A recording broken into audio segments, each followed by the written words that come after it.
ഇങ്ങനെ ഉണ്ടാക്കിയാലേ നേന്ത്രപ്പഴം ഇഷ്ടമല്ലാത്തവർ പോലും കഴിച്ചു പോകും കേട്ടോ. എങ്ങനെ ചെയ്യുന്നത് നോക്കാം. 2 നേന്ത്രപ്പഴം നല്ലപോലെ അരച്ചെടുക്കുക കേട്ടോ. നിങ്ങൾക്കിത് പുഴുങ്ങിയിട്ട് അരക്കുന്നെങ്കിൽ അങ്ങനെയും ചെയ്യാം കേട്ടോ. ഇതിലേക്ക് ഉപ്പും നെയ്യും ചേർത്ത് കൊടുക്കാം. 1/4 കപ്പോളം ഗോതമ്പ് പൊടി ചേർത്ത് കൊടുക്കാം.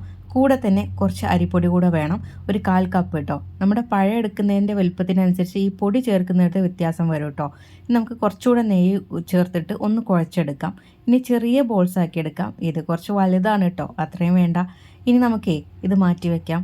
ഒരു 500 ഗ്രാം ശർക്കര ഉരുക്കി വെക്കാം. ഒരു പാൻ എടുത്ത് നെയ്യ് ഒഴിച്ച് ഇതിൽ കാഷ്യൂനട്ട് റൈസിൻസ് എടുത്ത് വറുത്ത് ഇത് രണ്ടും അങ്ങ് കോരി മാറ്റി വെക്കാം കേട്ടോ.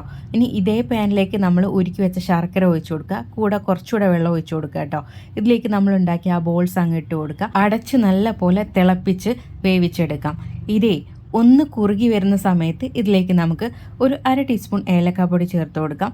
പിന്നെ ഒരു 1/2 കപ്പോളം തേങ്ങ ചിരവിയത് ചേർത്ത് കൊടുക്കാം കേട്ടോ. ഇതൊന്ന് കുറുകുമ്പോൾ ഇതിലേക്ക് ഒരു 1/2 കപ്പ് കട്ടി തേങ്ങാപ്പാലൂടെ ചേർത്തിട്ട് ഒന്ന് തിളച്ചാൽ ഇതിലേക്ക് നമ്മൾ വറുത്ത കാഷ്യൂനട്ട് റൈസിൻസ് ഇട്ടിട്ട് വിളമ്പാം. ഇത്രയേ ഉള്ളൂ കേട്ടോ. ഒന്ന് ചെയ്ത് നോക്കിയോളൂ, ഇഷ്ടപ്പെടും.